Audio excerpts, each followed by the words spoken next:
श्री शिवाय नमस्तुभ्यम हर हर महादेव। दोस्तों, आप सभी लोग जानते हैं कि 13 अक्टूबर 2024 यानी रविवार के दिन अश्विन की पापांकुशा एकादशी पड़ रही है दोस्तों। और यह वह रविवार है जो अश्विन महीने में पड़ने वाला सबसे बड़ा पापांकुशा एकादशी है। क्योंकि यह अश्विन महीने में पड़ रहा है तो दोस्तों इस रविवार के दिन आपको यह उपाय अवश्य ही करना चाहिए। और दोस्तों, आप सभी लोग जानते हो 13 अक्टूबर रविवार पापांकुशा एकादशी का अगर सबसे बड़ा कोई उपाय है तो वह एक चुटकी हल्दी वाला उपाय है। तो दोस्तों, इस रविवार के दिन आप लोगों को इस एक चुटकी हल्दी वाला उपाय को जरूर करना है। बहुत सारे लोग होंगे जिन लोगों ने इस उपाय को ना किया हो, मतलब पूरा साल निकल गया उन्होंने किसी भी दिन इस एक चुटकी हल्दी वाला उपाय को ना किया हो। पर दोस्तों, आपके पास एक आखिरी मौका बचा हुआ है जो कि 13 अक्टूबर के दिन है। तो इस दिन आप लोगों को इस वाले उपाय को जरूर लेना है। भले ही आपने पूरे साल भर इस उपाय को ना किया हो, पर अगर आपने इस अश्विन महीने की रविवार पापांकुशा एकादशी के दिन अगर इस वाले उपाय को कर लिया तो आपको इस उपाय को करने का वह फल मिलेगा जिसकी आपने कभी कल्पना भी नहीं करी होगी। इसीलिए आप लोग इस वाले उपाय को एक बार जरूर कर लेना ताकि आप लोगों के हाथ से यह मौका ना जा सके और आपको इस उपाय को करने का फल मिल सके। दोस्तों, यह उपाय पंडित जी ने अपनी अभी की ही पुराण की कथा में बताया है, जिस उपाय को आज हम आपको बहुत अच्छे से समझाने वाले हैं। इस वीडियो को देखने के बाद इस उपाय को समझने के लिए आपको कोई और वीडियो को देखने की जरूरत नहीं पड़ेगी। तो चलिए दोस्तों, उपाय को शुरू करते हैं। देखिए, यह इस अश्विन महीने के रविवार पापांकुशा एकादशी के दिन यह इतना खास होता है, इतना महत्वपूर्ण होता है। देखा गया है कभी कभी बड़े बड़े पूजा पाठ अनुष्ठान से जो मनोकामना पूर्ण नहीं होते, वह अश्विन महीने दिन एक छोटे से उपाय करने से ही आपकी मनोकामना पूर्ण हो जाती है। और बहुत सारे लोगों ने इस उपाय को किया भी है और उनको इस उपाय को करने का फल भी जरूर मिला है। अगर आप लोग भी इस उपाय को करना चाहते हैं तो आप इस उपाय को पहले अच्छे से समझ लेना, सुन लेना, उसके बाद करना। आपको इस उपाय का फल जरूर मिलेगा। और इस उपाय को कर लेने से आपके घर में चाहे किसी भी प्रकार की दुख और समस्या क्यों ना चल रही हो, आपको उसका भी नहीं पता है कि भाई यह समस्या किस कारण से चल रही है। उसका कुछ भी कारण हो सकता है, जैसे पितृदोष हो सकता है या किसी भी तरह का मंगल दोष भी हो सकता है। तो इस दिन आप लोगों को एक चुटकी हल्दी वाला उपाय कर लेना है। ये एक ऐसा उपाय है जिस उपाय को अगर किसी विशेष दिन पर किया जाए तो भाई उस विशेष दिन का जो है वह तो हमें मिलता ही मिलता है। पर हमने उस दिन पर इस एक चुटकी हल्दी वाला उपाय को किया है तो हमें उससे भी फल मिलता है, और फल बहुत जल्दी मिलता है क्योंकि आप इस उपाय को बहुत ही बड़े और विशेष दिन पर कर रहे हो। तो चलिए अब उपाय के बारे में बात करते हैं, लेकिन उससे पहले आप लोगों को यह जानना आवश्यक है कि आखिर यह उपाय किस समय करना है, किसको करना है और कैसे करना है। तो चलिए हम आगे आपको वीडियो में एक एक करके बता देते हैं। लेकिन उससे पहले अगर आप लोग हमारे चैनल पर नए हैं तो हमारे चैनल को कर लेना और इस वीडियो को लाइक करके कमेंट बॉक्स में श्री शिवाय नमस्तुभ्यम ओम नमः शिवाय जरूर टाइप कर देना। तो दोस्तों, इस एक चुटकी हल्दी वाला उपाय को हमें इस रविवार पापांकुशा एकादशी के दिन कैसे करना है, किसको करना है, किस समय करना है और कहां पर करना है, ये सारे सवालों के जवाब आपको इस वीडियो में मिल जाएंगे। और जो ये वीडियो देखेगा भाई उसको एक चुटकी हल्दी वाला उपाय जरूर करना चाहिए, क्योंकि इस दिन हल्दी का भी बहुत ही बड़ा और शेष महत्व होता है। और जब बात आ जाए एक चुटकी हल्दी वाला उपाय की तो ये सोने पे सुहागा वाली बात हो जाती है और ये एक बहुत ही बड़ा उपाय हो जाता है इस रविवार पापांकुशा एकादशी का। तो अब दोस्तों, इस एक चुटकी हल्दी वाला उपाय को आखिर करना किसको है, सबसे पहले हम लोग वह बात जान लेते हैं। तो देखो, घर की जो बड़ी माताएं बहनें होती हैं, उन माताओं बहनों में से कोई भी एक बड़ी माता बहन इस वाले उपाय को कर है। और दोस्तों, अगर आप चाहें तो अपने घर में से सभी सदस्यों को भी इस उपाय को करवा सकते हैं। अगर किसी व्यक्ति की खुद की कोई मनोकामना है, खुद की कोई दुख और परेशानी है जो कि वह अपने लिए ही करना चाहता है, इस वाले उपाय को तो वह खुद अपने लिए भी कर सकता है। बाकी अगर कोई घर में से ऐसा है जो कि अपने पूरे घर परिवार की सुख और शांति के लिए यह वाला उपाय करना चाहता है तो भाई वह भी कर सकता है, उसमें भी कोई दिक्कत वाली बात नहीं है। कहने का ये है कि इस उपाय को हर एक सदस्य भी कर सकता है और पूरे घर परिवार के सदस्य के लिए घर की बड़ी माताओं बहनों में से कोई एक माता बहन भी कर सकती है। माताएं बहनें अगर घर में उपस्थित ना हो या वह यह वाला उपाय ना कर पा रही हो तो फिर घर का कोई बड़ा सदस्य भी इस एक चुटकी हल्दी वाला उपाय को कर सकता है, चाहे फिर वह पुरुष ही क्यों ना हो, उसमें कोई भी दिक्कत वाली बात नहीं है। उसके बाद में दोस्तों जो अगला प्रश्न निकल कर आता वह ये आता है इस उपाय को लेकर कि आखिर इस उपाय को हमें किस समय करना है, सुबह के समय करना है कि शाम के समय करना है। तो देखो इस वाले उपाय को आप लोग सुबह के समय भी कर सकते हो और शाम के समय प्रदोष काल में भी कर सकते हो। अब अगर आप पूछो कि भाई साहब सबसे उत्तम समय कौन सा रहेगा इस एक चुटकी हल्दी वाला उपाय को करने का, तो हम आपसे बस यही कहेंगे कि इस उपाय को आप सुबह के समय करेंगे तो ज्यादा बेहतर होगा। बाकी अगर शाम के समय भी करेंगे तो भी होगा, उसमें कोई भी दिक्कत वाली बात नहीं है। तो अब दोस्तों जो अगली सबसे बड़ी और महत्वपूर्ण बात आती है वह यह आती है कि सुबह अगर हम उपाय को करेंगे तो हमें कितने बजे से ले कितने बजे तक के बीच में करना है, और शाम के समय प्रदोष काल में करेंगे तो हमें कितने बजे से लेकर कितने बजे के बीच में करना है। तो देखो सुबह जितनी जल्दी हो सके आप उपाय को करने की कोशिश करना। बाकी अगर किसी कारणवश लेट भी हो जाओ, थोड़ी देर हो जाए तो 10 या 11 बजे तक भी आप उपाय कर लेना, पर 12 बजे से ज्यादा देरी ना हो, ठीक है, इस बात का ध्यान रखना। उसके बाद में दोस्तों अगर शाम के समय प्रदोष काल की बात करें, प्रदोष काल का जो समय है होता है वह शाम के 6 बजे से शुरू हो जाता है, मतलब शाम के 6 बजे से लेकर 7 बजे के बीच का जो समय होता है ये समय प्रदोष काल का समय होता है। इस उपाय को 7 या 8 बजे के बीच में भी कर सकते हो, मतलब शाम के 6 बजे 8 बजे के बीच में आप कभी भी इस वाले उपाय को कर सकते हो, उसमें कोई भी दिक्कत वाली बात नहीं है। परंतु रविवार पापांकुशा एकादशी के दिन कोशिश करना कि समय के अंतर्गत ही कर लो। किसी कारणवश ना कर पाओ तो थोड़ा देरी से भी कर सकते हो, आपको उपाय का फल जरूर मिलेगा। तो देखिए श्री हरि विष्णु का पूजन किया जाता है, एकादशी पर मां लक्ष्मी का पूजन किया जाता है और श्री हरि विष्णु की पूजा अधूरी होती है मां तुलसी के बिना। तो देखिए कि वीडियो में तुलसी का उपाय इसलिए लेकर आए हैं क्योंकि इस उपाय को अगर आप कर लेते हैं तो 1 साल के अंदर आप करोड़पति बनकर रहते हैं। आपका भाग्य जो है यह आपका साथ देता है, क्योंकि जब व्यक्ति को भाग्य का साथ ना मिले ना तो उसके जीवन में दुख, कष्ट, तकलीफें बढ़ती चली जाती हैं, और जब भाग्य का साथ मिलता है ना तो हर तरफ से धन लाभ होता है, उसके घर में पैसा भी आता है, उसके घर से बीमारियां भी दूर होती हैं और सुख समृद्धि से घर भरता चला जाता है। पापांकुशा एकादशी ही एक ऐसी एकादशी है जो कि श्री हरि विष्णु को बहुत प्रिय होती है।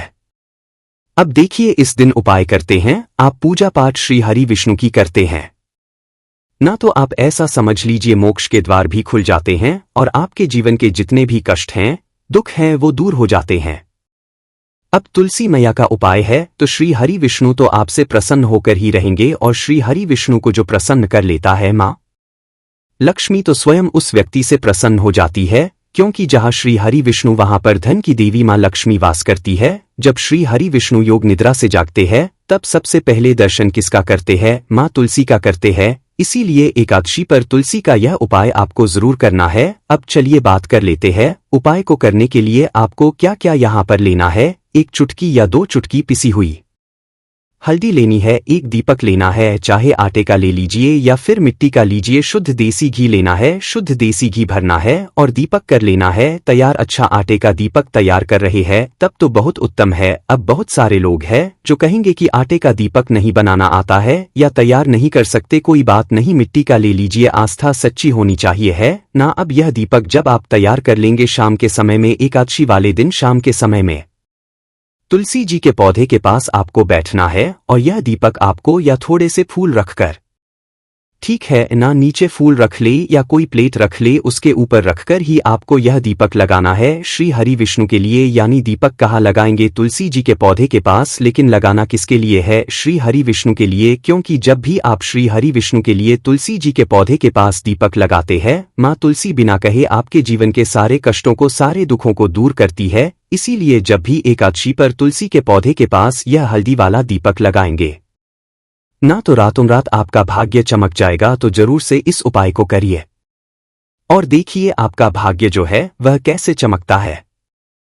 1 साल के अंदर अंदर आप महाधनी महाकरोड़पति भी बन सकते हैं अगर मांग लक्ष्मी और श्री हरि विष्णु का आशीर्वाद मिल गया, क्योंकि इनकी कृपा जिन्हें मिल जाती है ना, पीढ़ी दर पीढ़ी धन बढ़ता है, कभी धन में कमी नहीं आती है। तो इस बार एकादशी पर जरूर से यह उपाय करें। चलिए बात कर लेते हैं अब अपने दूसरे उपाय की और यह जो दूसरा उपाय आपको बताने जा रहे हैं एकादशी पर ही आपको करना है। इस उपाय को अगर आप एकादशी पर करते हैं तो स्थिर लक्ष्मी का आपके घर में वास होता है और कभी भी माँ लक्ष्मी आपके घर को छोड़कर नहीं जाती है। तो देखिए, धन की देवी माँ लक्ष्मी का एक नाम चंचला भी है और वह एक जगह नहीं ठहरती है। अगर आप चाहते हैं कि माँ लक्ष्मी घर में आए भी और हमेशा आपके घर में रहे तो यह छोटा सा उपाय एकादशी पर जरूर करिए। उपाय करने के लिए आपको कहीं जाना नहीं है और ज्यादा कोई चीजें भी इसमें नहीं लेनी है, ज्यादा पैसे भी आपके इसमें नहीं लगने वाले हैं। अब देखिए, आपको बताते हैं आपके घर की एक ऐसी जगह जो आपको रातों रात धनवान बनाएगी। घर में जो ईशान कोण होता है, उत्तर और पूर्व के बीच की जो दिशा होती है, वहां पर आपको एक शुद्ध घी का दीपक तैयार करना है, गोल बाती का, और यह दीपक आपको एक चुटकी हल्दी डालकर ईशान कोण में लगाना है।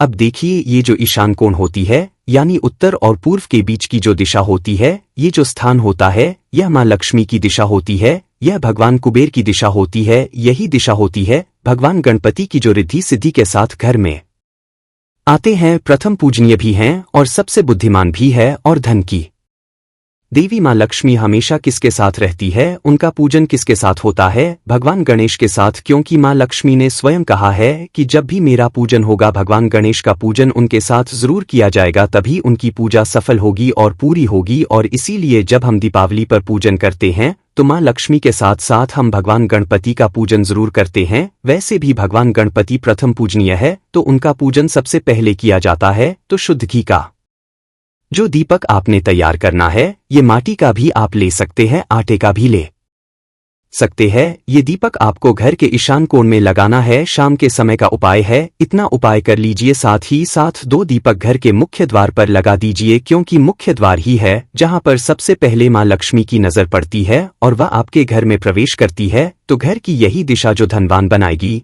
आपके घर में धन लेकर आएगी और भाग्य चमकने में देर नहीं लगेगी। तो इस बार एकादशी पर यह उपाय जरूर करें। साथ ही साथ पीले पुष्प भगवान श्री हरि विष्णु को बहुत प्रिय होते हैं, तो घर के मुख्य द्वार पर 2 पीले पुष्प, अगर आप अपने घर के मुख्य द्वार पर 2 पीले पुष्प भी रख देते हैं ना, तो माँ लक्ष्मी प्रसन्न होती हुई घर में आती है और कभी ऐसे घर को छोड़कर नहीं जाती है। साथ ही साथ श्री हरि को भी पीले पुष्प इस दिन जरूर अर्पित करें।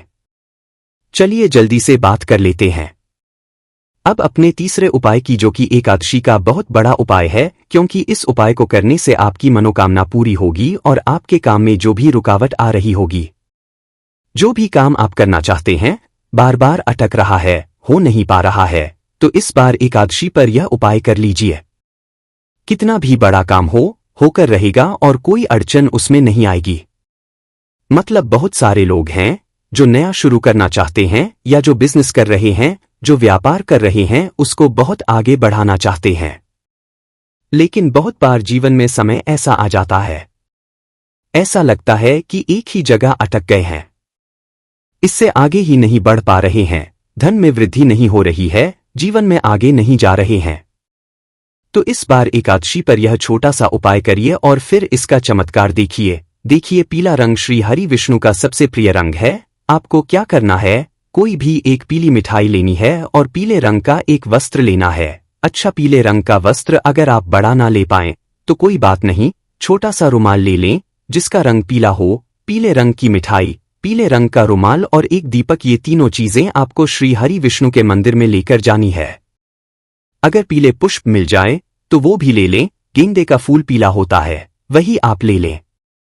आप चाहें तो के पास जो फूल मिलते हैं वहां से भी ले सकते हैं, अगर आपके घर में है तो वहां से लेकर जाएं। अब आपको पीले पुष्प उनको अर्पित करने हैं। पीला रुमाल जो आप लेकर के गए हैं, ये श्री हरि विष्णु को अर्पित करना है। पीले रंग की मिठाई का भोग श्री हरि विष्णु को लगाना है और दीपक प्रज्वलित करना है और अपनी मनोकामना श्री हरि विष्णु से कह देना है। साथ ही साथ माँ लक्ष्मी का ध्यान करना बिल्कुल ना भूले, क्योंकि आपको बता श्री हरि विष्णु का पूजन और माँ लक्ष्मी का पूजन हमेशा एक साथ ही किया जाता है।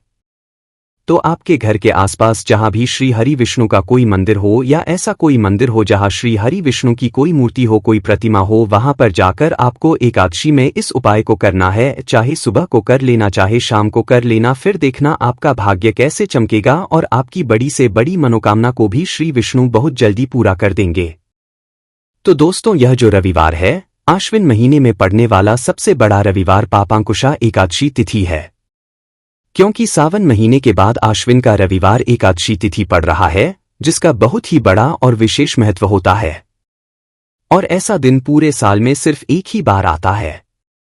और दोस्तों, आप सभी लोग जानते हो कि रविवार का अगर सबसे बड़ा कोई उपाय है तो वो 12 गेहूं के दाने वाला उपाय है। तो दोस्तों, आश्विन के रविवार पापांकुशा एकादशी तिथि के दिन आप लोगों को इस 12 गेहूं के दाने वाला उपाय को जरूर करना है। बहुत सारे लोग होंगे जिन लोगों ने इस उपाय को ना किया हो, मतलब पूरा साल निकल गया, उन्होंने किसी भी दिन इस 12 गेहूं के दाने वाला उपाय को ना किया हो। पर दोस्तों, आपके पास एक आखिरी मौका बचा हुआ है, जो कि 13 अक्टूबर के दिन है। तो इस दिन आप लोगों को इस वाले उपाय को जरूर कर लेना है, भले ही आपने पूरे साल भर इस उपाय को ना किया हो। पर अगर आपने इस आश्विन महीने रविवार के दिन अगर इस वाले उपाय को कर लिया तो आपको इस उपाय को करने का वह फल मिलेगा जिसकी आपने कभी कल्पना भी नहीं करी होगी। इसीलिए आप लोग इस वाले उपाय को एक बार जरूर कर लेना, ताकि आप लोगों के हाथ से यह मौका ना जा सके और आपको इस उपाय को करने का फल मिल सके। दोस्तों, यह उपाय पंडित जी ने अपनी अभी की ही शिव महापुराण की कथा में बताया है, जिस उपाय को आज हम आपको बहुत अच्छे से समझाने वाले हैं। इस वीडियो को देखने के बाद इस उपाय को समझ के लिए आपको कोई और वीडियो को देखने की जरूरत नहीं पड़ेगी। तो चलिए दोस्तों, उपाय को शुरू करते हैं। देखिए, यह इस आश्विन महीने के रविवार पापांकुशा एकादशी तिथि के दिन यह इतना खास होता है, इतना महत्वपूर्ण होता है। देखा है कभी कभी बड़े बड़े पूजा पाठ अनुष्ठान से जो मनोकामना पूर्ण नहीं होते, वह आश्विन महीने के दिन एक छोटे से उपाय करने से आपकी मनोकामना पूर्ण हो जाती है। और बहुत सारे लोगों इस उपाय को किया भी है और उनको इस उपाय को करने का फल भी जरूर मिला है। अगर आप लोग भी इस उपाय को करना चाहते हैं तो आप इस उपाय को पहले अच्छे से समझ लेना, सुन लेना, उसके बाद करना। आपको इस उपाय का फल जरूर मिलेगा और इस उपाय को कर लेने से आपके घर में चाहे किसी भी प्रकार की दुख और समस्या क्यों ना चल रही हो, आपको उसका कारण भी नहीं पता है कि भाई यह समस्या किस कारण से चल रही है, उसका कुछ भी कारण हो सकता है, जैसे पितृदोष हो सकता है या किसी भी तरह का मंगल दोष भी हो सकता है। तो इस दिन आप लोगों को यह वाला उपाय कर लेना है। यह एक ऐसा उपाय है जिस उपाय को अगर किसी विशेष दिन पर किया जाए तो भाई उस विशेष दिन का जो है वह तो हमें मिलता ही मिलता है। पर हमने उस दिन पर इस उपाय को किया है तो हमें उससे भी बड़ा फल मिलता है, और फल बहुत जल्दी मिलता है, क्योंकि आप इस उपाय को बहुत ही बड़े और विशेष दिन पर कर रहे हो। तो चलिए अब उपाय के बारे करते हैं। लेकिन उससे पहले आप लोगों को यह जानना आवश्यक है कि आखिर यह उपाय किस समय करना है, किसको करना है और कैसे करना है। तो चलिए हम आगे आपको वीडियो में एक एक करके बता देते हैं। तो दोस्तों, इस 12 गेहूं के दाने वाला उपाय को हमें इस रविवार के दिन कैसे करना है, किसको करना है, किस समय करना है और कहां पर करना है, ये सारे सवालों के जवाब आपको इस वीडियो में मिल जाएंगे। और जो यह वीडियो उसको 12 गेहूं के दाने वाला उपाय जरूर करना चाहिए, क्योंकि इस दिन गेहूं का भी बहुत ही बड़ा और विशेष महत्व होता है। और जब बात आ जाए हो जाती है और यह एक बहुत ही बड़ा उपाय हो जाता है इस रविवार का, तो अब दोस्तों इस 12 गेहूं के दाने वाला उपाय को आखिर करना किसको है, सबसे पहले हम लोग वह बात जान लेते हैं। तो देखो, घर की जो बड़ी माताएं बहनें होती हैं, उन माताओं बहनों में से कोई भी एक बड़ी माता इस वाले उपाय को कर सकती है। और दोस्तों, अगर आप चाहे तो अपने घर में से सभी सदस्यों को भी इस उपाय को करवा सकते हैं। अगर किसी व्यक्ति की खुद की कोई मनोकामना है, खुद की कोई दुख और परेशानी है जो कि वह अपने लिए ही करना चाहता है, इस वाले उपाय को तो वह खुद अपने लिए भी कर सकता है। बाकी अगर कोई घर में से ऐसा है जो कि अपने पूरे घर परिवार की सुख और शांति के लिए यह वाला उपाय करना चाहता है, तो भाई वह कर सकता है, उसमें भी कोई दिक्कत वाली बात नहीं है। कहने का मतलब ये है कि इस उपाय को हर एक सदस्य भी कर सकता है, और पूरे घर परिवार के सदस्य के लिए घर की बड़ी माताओं बहनों में से कोई एक माता बहन भी कर सकती है। माताएं बहनें अगर घर में उपस्थित ना हो या वह यह वाला उपाय ना कर पा रही हो, तो फिर घर का कोई बड़ा सदस्य भी इस 12 गेहूं के दाने वाला उपाय को कर सकता है, चाहे फिर वह पुरुष ही क्यों ना हो, उसमें भी दिक्कत वाली बात नहीं है। अब दोस्तों, इस लंग वाले उपाय को हमें करना कहां पर है? देखो, हमें शिवलिंग के पास में जाकर करना है। बहुत सारे लोग प्रश्न करते हैं, हर एक उपाय को करते समय क्या हम इस उपाय को घर पर या मंदिर में कर सकते हैं? देखो तो इस वाले उपाय को आप मंदिर में करोगे तो अच्छा रहेगा, घर पर नहीं करना है इस वाले उपाय को। उसके बाद में दोस्तों जो अगला प्रश्न निकल कर आता है वो यह आता है इस उपाय को लेकर कि इस उपाय को हमें किस समय करना है, सुबह के समय करना है कि शाम के समय करना है। तो देखो इस वाले उपाय को आप लोग सुबह के समय भी कर सकते हो और शाम के समय प्रदोष काल में भी कर सकते हो। अब अगर आप पूछो कि भाई सबसे उत्तम समय कौन सा रहेगा इस 12 गेहूं के दाने वाला उपाय को करने का, तो हम आपसे बस यही कहेंगे कि इस उपाय को आप शाम के समय करेंगे तो ज्यादा बेहतर होगा। बाकी अगर सुबह के समय भी करेंगे तो भी अच्छा होगा, कोई भी दिक्कत वाली बात नहीं है। तो अब दोस्तों जो अगली सबसे बड़ी और महत्वपूर्ण बात आती है वह यह आती है कि सुबह अगर हम उपाय को करेंगे तो हमें कितने बजे से लेकर कितने बजे तक के बीच में करना है, और शाम के समय प्रदोष काल में करेंगे तो हमें कितने बजे से लेकर कितने बजे के बीच में करना है। तो देखो सुबह जितनी जल्दी हो सके आप उपाय को करने की कोशिश करना। बाकी अगर किसी कारणवश लेट भी हो जाओ, थोड़ी देर भी हो जाए तो 10 या 11 बजे तक भी आप उपाय कर लेना, पर 12 बजे से ज्यादा देरी ना हो, ठीक है, इस बात का ध्यान रखना। उसके बाद में दोस्तों अगर शाम के समय प्रदोष काल की बात करें, प्रदोष काल का जो समय होता है वह शाम के 6 बजे से शुरू हो जाता है, मतलब शाम के 6 बजे से लेकर 7-12 बजे के बीच का जो समय होता है यह समय प्रदोष काल का समय होता है। पर अभी जो मौसम चल रहा है इस मौसम में जो है शाम बहुत देरी से होती है, तो आप इस उपाय 7 या 8 बजे के बीच में भी कर सकते हो, मतलब शाम के 6 बजे से रात 8 बजे के बीच में आप कभी भी इस वाले उपाय को कर सकते हो, उसमें कोई भी दिक्कत वाली बात नहीं है। परंतु रविवार के दिन कोशिश करना कि समय के अंतर्गत ही कर लो, किसी कारणवश ना कर पाओ तो थोड़ा देरी से भी कर सकते हो, आपको उपाय का फल जरूर मिलेगा। देखिए इस वीडियो में जितने भी उपाय हम आपको बताएंगे सभी उपाय सरल है। देखो गुरुजी ने कहा है कि रविवार के दिन आपको 12 गेहूं के दाने वाला उपाय तो अवश्य ही करना चाहिए। वीडियो के अंतिम में आपको उपाय बताया है जो आपको करना है।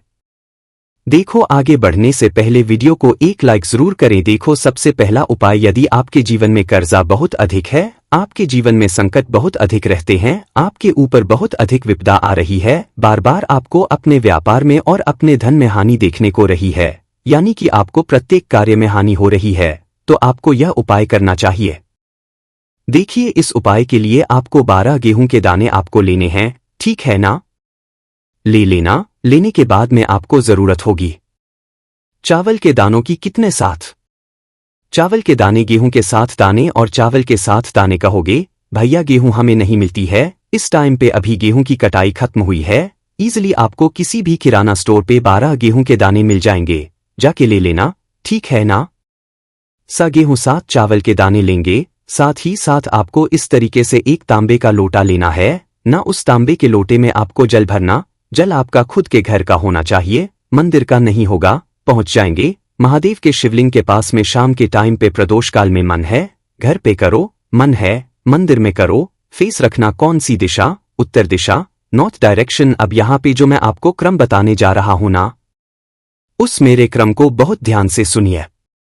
महादेव को कोई सबसे प्रिय है ना, तो उनकी सबसे छोटी पुत्री जिनका नाम है माता अशोक सुंदरी, जो आपके पास में चावल के 7 दाने हैं ना, उन चावल के 7 दानों को माता अशोक सुंदरी के स्थान पे आपको कुछ इस तरीके से रख देने हैं ना। चावल के दानों को रखने के बाद में जो आपके पास में तांबे का लोटा है ना, उस तांबे के लोटे को कहीं पे भी हम जल नहीं चढ़ाएंगे, सिर्फ और सिर्फ माता का जो हस्तकमल आपको दिख रहा है यहीं पे गोल गोल आपको समर्पित करना है, उसी जल को, और कहीं नहीं, ना तो माता अशोक सुंदरी के स्थान पे ना तो शिवलिंग के ऊपर, सिर्फ आपको यहां पे गोल गोल जलाधारी पे आपको उस जल को समर्पित करना है ना।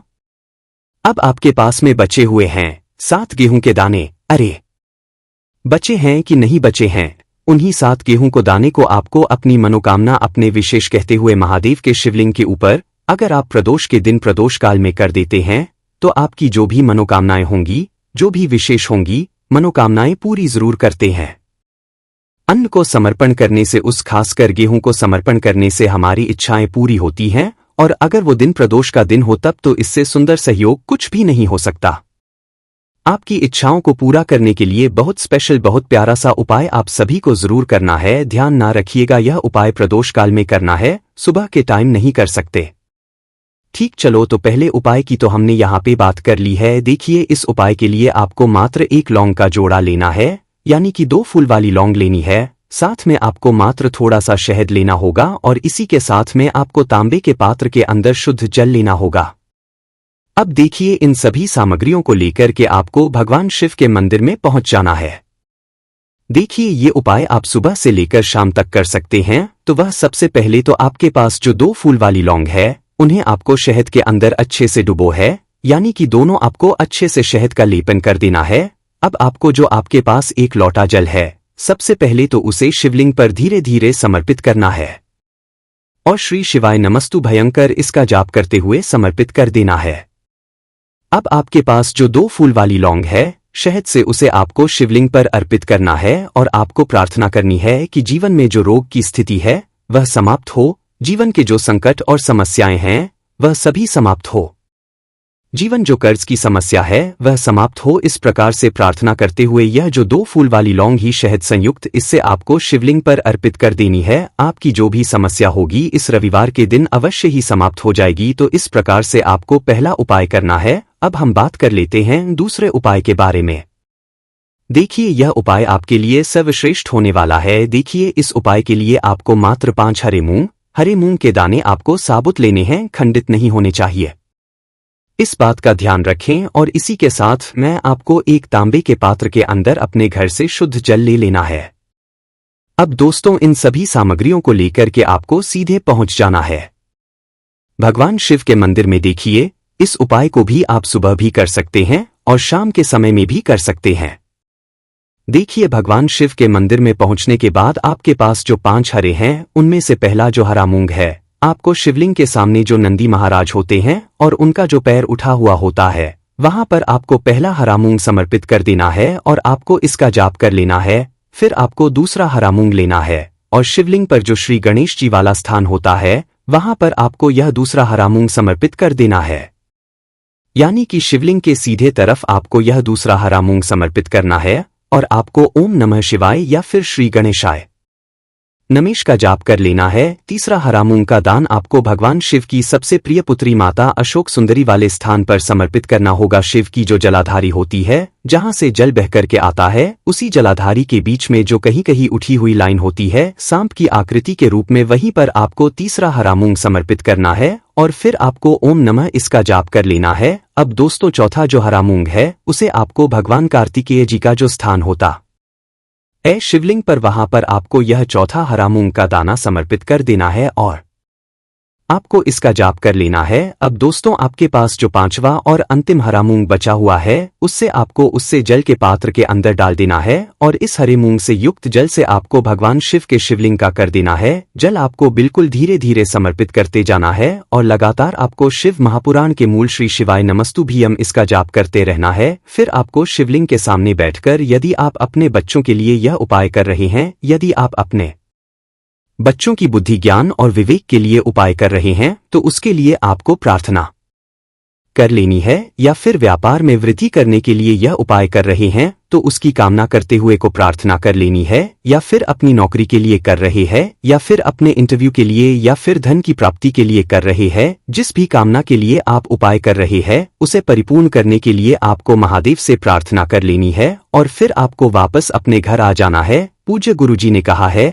कि जो भी व्यक्ति इस उपाय को कर लेता है, तो यकीन मानिए आपके जीवन की जो सारे संकट, कष्ट और बाधाएं ही वह सब समाप्त होंगे। अब हम बात करते हैं अगले उपाय की। इस उपाय के लिए आपको एक दीपक लेना है। दीपक आप मिट्टी का भी ले सकते हैं और शुद्ध आटा मढ़कर उसका दीपक भी आप तैयार कर सकते हैं। दीपक के अंदर गोल बाती का प्रयोग करना है और दीपक के अंदर आपको शुद्ध घी का प्रयोग करना है। इसी के साथ में आपको मात्र एक फूल वाली लौंग लेनी होगी। अब यह एक दीपक और एक फूल वाली लौंग लेकर के सीधा आपको पहुंचना होगा बरगद के वृक्ष। वहां पर देखिए, सबसे पहले तो आपके पास जो एक फूल वाली लौंग है, उससे आपको बरगद के वृक्ष की जड़ में समर्पित करना है। देखिए, अगर आपके जीवन में कोई भी बड़ा संकट आने वाला है, कोई भी बड़ा कष्ट आने वाला है, तो वह इस उपाय के माध्यम से दूर होने वाला है। महादेव की विशेष कृपा रहेगी कि जो भी संकट आपके जीवन में आने वाला होगा वह भी दूर हो जाएगा। तो आपको एक लौंग समर्पित करनी है बरगद के वृक्ष की जड़ में और वहीं पर आपको जो गोल बाती वाला दीपक जो आप लेकर के गए हैं,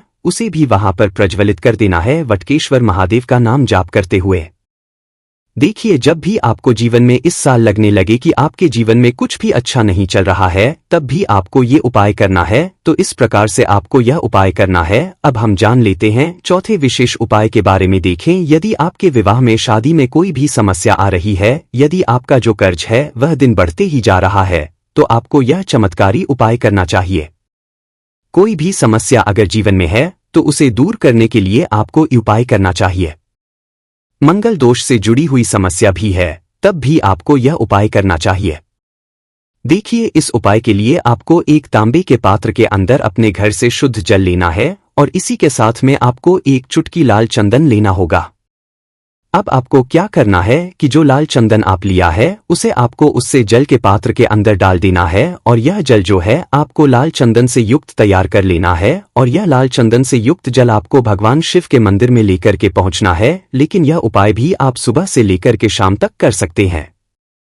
अब दोस्तों, यह जो लाल चंदन से युक्त जल है, इससे आपको भगवान शिव के शिवलिंग पर धीरे धीरे अर्पित कर देना है और आपको लगातार श्री शिवाय नमस्तुभ्यम इसका जाप करते रहना है। देखिए, यदि आपके जीवन में विवाह से युद्ध समस्या चल रही है तो आपको मंगलेश्वर महादेव का स्मरण करना है और जीवन में अधिक कर्ज की समस्या है तो आपको आरण मुक्तेश्वर महादेव का स्मरण करना है। देखना, एक दिन आपकी सब तरह की समस्या जल्दी ही समाप्त हो जाएगी। तो इस प्रकार से आपको यह चौथा उपाय करना है।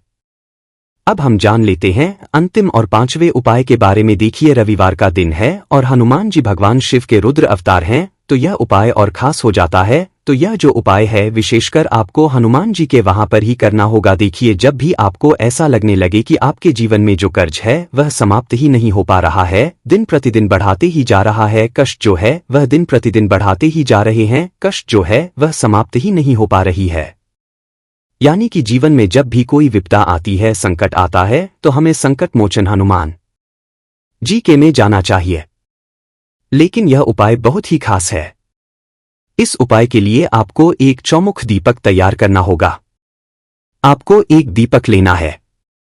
दीपक के अंदर 4 बाती आई। बाती के लिए आपको मोली वाला धागा आता है, कलावा का उसकी भी बना सकते हैं, या फिर आप सफेद रुई की जो बत्तियां हैं उन्हें भी बना सकते हैं। अब आपको लेना है एक कटोरी सरसों का तेल और अब इस दीपक के अंदर या तो आपको चमेली का तेल डालना है या फिर आपने एक कटोरी सरसों का तेल लिया है, उसमें आपको सरसों का तेल डालना है और इसी के साथ में आपको मात्र एक फूल वाली लौंग भी लेनी है। देखिए, अब जो ये दीपक है और लौंग है, इन दोनों का आपको हनुमान जी के मंदिर में लेकर के पहुंचना है। अब सबसे पहले तो यह जो चौमुखी दीपक है, इसे आपको हनुमान जी के सामने प्रज्वलित करना है। दीपक को प्रज्वलित करने के बाद आपको वहीं पर एक बार हनुमान चालीसा का पाठ करना है या फिर आप आरण मोचक स्रोत का पाठ भी कर सकते हैं। अब आपके पास जो एक फूल वाली लोग है उनसे आपको अपने सीधे हाथ में रखना है। आपको प्रार्थना करनी है हनुमान जी से कि जीवन की जो भी संकट है, विपदा है, वह सभी आपकी कृपा से दूर हो और यह जो एक लौंग है, इससे भी आपको उससे चौमुखी दीपक के अंदर डाल देनी है और अपनी मनोकामना बोल देना है। गुरुजी कहते हैं कि कुछ दिनों में ही आपकी सब मनोकामना पूरी हो जाएगी। तो इस प्रकार से यह सुंदर सा और सरल सा उपाय करना है। देखो, आज की वीडियो में हमने आपको जितने भी उपाय बताए हैं, सभी उपाय बहुत ही सरल है जो आपको करने हैं। देखना, आपके जीवन के सारे संकट और कष्ट दूर होंगे। और गुरुजी ने कहा है कि रविवार के दिन आपको चौमुख दीपक वाले उपाय को आपको अवश्य ही करना चाहिए। इससे आपके जीवन से चारों तरफ से आने वाले संकट दूर हो जाएंगे। तो दोस्तों, आज के इस वीडियो में हमने आपको 5 महा उपाय बताए हैं। जो भी आपको आसान लगे वह आप कर सकते हैं। श्री शिवाय नमस्तुभ्यम। हर हर महादेव।